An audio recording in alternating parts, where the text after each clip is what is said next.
స్కందాగ్రజ channel ప్రేక్షకులకు నమస్కారం.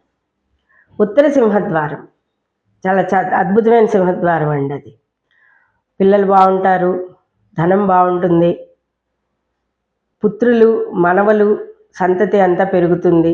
ఎప్పుడు దైవ కార్యాలు, ఎప్పుడు కూడా ఆ ఇంట్లో వేద ఘోషలు, ఇవన్నీ కూడా 100% ఇళ్లల్లో ఇదే జరుగుతూ ఉంటుందండి.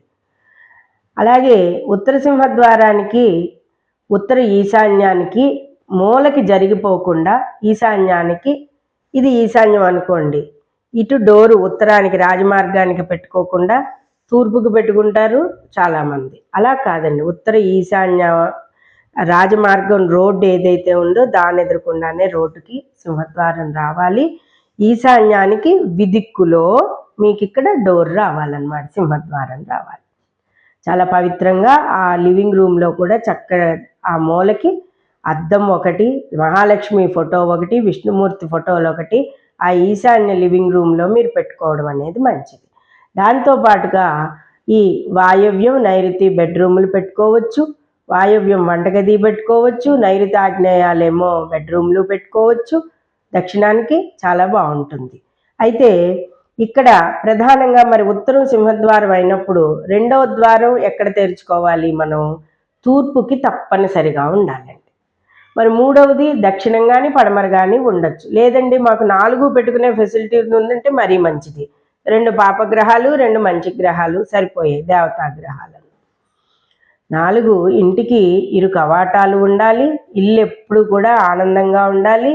ఇంట్లో ఇల్లాలు మరకత పచ్చలా ఉండాలి. అంతేగానే మరకటం కాదండి, ఇదేదో నానుడిలో జోక్స్లో వచ్చింది. ఇల్లు ఇరకాటం, ఆలి మరకటం. కోతిలా ఉంటే ఎవరొస్తారు మన ఇంటికి? ఎవరు రాలి వాళ్ళే ఏరుకుంటారా? ముందు పెళ్ళం కోతిలా ఉంటే వాళ్ళే ఏలుకోరు. అలాంటి మాటలు సరదాగా అన్నవి కానీ ఇంటికి ఇరు కవాటాలు ఉండాలి. మీరు ఏ గదికి తీసుకున్నా 2 కిటికీలు ఉండాలి అని చెప్పబడుతోంది. మరి ఉత్తర సింహద్వారం వాళ్ళు ప్రధానంగా పూజించవలసిన దైవము మహాలక్ష్మి ఆరాధన చేసుకోవాలి, వెంకటేశ్వర స్వామి ఆరాధన చేసుకోవాలి, విష్ణుమూర్తి ఆరాధన చేసుకోవాలి, అఖండ శివారాధన చేసుకోవాలి. సకల దేవతలను కూడా మీరు ఈ ఉత్తర సింహద్వారంలో పూజించుకోవచ్చు. అక్కడే కొలువయ్యి ఉంటారండి. ఎప్పుడు ఆ ఇంట్లో వాళ్ళు కాస్త మౌనంగా ఉండాలి, గోళ్ళు గొడవలు ఏమీ ఉండకూడదు, ప్రశాంతంగా ఉండాలండి. చాలా గొప్పది ఉత్తర సింహద్వారం. అందుచేత ఉత్తర సింహద్వారం అనేది ఎవరైనా గనక తీసుకుంటుంటే ఈశాన్య దిక్కులో విదిక్కులోకే సింహద్వారం పెట్టుకోండి. ఆ ఈశాన్యాన్ని పరమ పవిత్రంగా చూసుకోగలరు.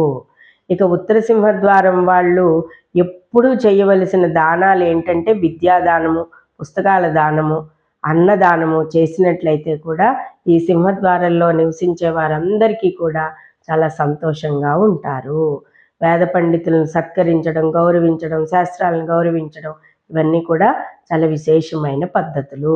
ఇంటి ముందర కూడా పచ్చగా ఉండే పుష్పాలు చక్క గుమ్మంలో వేసుకుంటే చాలా మంచిది.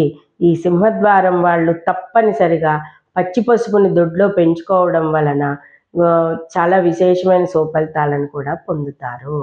అలాగే బెల్లాన్ని దేవాలయానికి ఇవ్వడం వలన కూడా నైవేద్యంగా కానీ, లేదా మీరు ఎక్కడైనా పిల్లల్ని కానీ మీరు కానీ మీకు ఏదైనా ముఖ్యమైన పని అవ్వాలంటే కూడా బెల్లాన్ని అఖండంగా గుళ్ళల్లో తులాభారాలు వేసేటప్పుడు ఇవ్వడం వలన, అలాగే అద్దం ఒకటి గుళ్ళల్లో ఫిట్ చేయించడం వలన, మీరు దానం ఇవ్వడం వలన ఇవన్నీ కూడా ఉత్తర సింహద్వారం వారికి చాలా బాగా యోగిస్తుంది అని చెప్పుకుంటున్నాం.